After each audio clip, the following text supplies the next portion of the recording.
Salima builders গ্রুপে যিনি মালিক, তাতে একটু অহংকার থাকতেই পারে অনিশ সাহেব। আপনি অনেকের বাড়ি করে দিচ্ছেন। Sorry madam. আপনি কাজটা মোটেও ঠিক করেন না। অনেক আশা নিয়ে গিয়েছিলাম আমি, কিন্তু আমার সব আশা ভরসা চূর্ণ বিচূর্ণ করে দিয়েছে। সে কিন্তু আমারে কাজ দিছে, তোরে দেয় নাই। ও বারবার অনেককে অপমান করে নিজের পায়ের নিচে নিতে যাচ্ছে। আমি বেঁচে থাকতে সেটা হতে দেবো না। আপনি কি আমার একটু বলতে পারবেন অনেক কেন আমার অফিসে গেছিল? আপনি জিনার কি করবেন?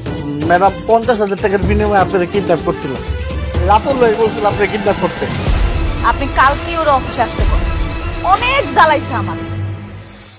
তুমি যদি পড়ানোর সুযোগ দাও তাহলে অবশ্যই পড়াবো। আসো আসো, না না পরে দাও পরে দাও। আজকে আমি সত্যি অনেক খুশি। ঘুরো।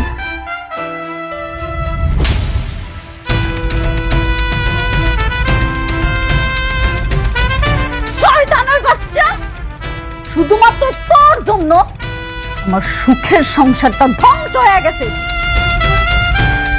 তুই অনেকের লগে বেইমানি না করলে না, আজকে আমার এই দিনগুলো দেখা লাগতো না। আমার সব কিছু তুই শেষ করে ফেলাইছস। আর তুই কি করে ভাবলি যে সব কিছু শেষ হওয়ার পরে আমি তোরে বিয়া করবো? আমি মেঘলা, আমার 8-10টা মায়ের মতো ভাবিস না। জীবনে একজনেরই ভালোবাসছি, সেটা হয়েছে অনেক। অনেক সারা আমি আর কাউকে ভালোবাসি না। আর তুই কেমন ভাবলি যে আমি তোরে বিয়া করবো? তুই নিজের অনেক চালাক দাবি করস, কিন্তু তুই জানোস না তুই চলস ডালে ডালে আর আমি চলি পাতায় পাতায়। আজ এই দিনটা দেখানোর জন্য আমি তোরে এত কিছু করছি, এত সব আয়োজন। তোরে আমি কেন কাজ দিছি তুই জানোস? রাস্তার ফকির বানানোর লইগা। মানে ম্যানেজার আঙ্কেল, জি ম্যাডাম। আজকে থেকে ওর সাথে যত চুক্তি ছিল সব বাতিল করে ফেলাবেন। জি ম্যাডাম। আজকে থেকে আমগো কোম্পানি ওর সাথে কোনো কাজ করব না। মানে বললেই হলো?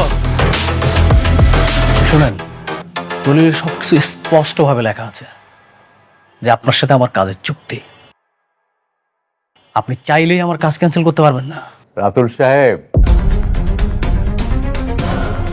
আপনার সাথে আমাদের একটা চুক্তি হয়েছিল, সেই চুক্তির শর্তগুলো কি আপনি পড়েছেন?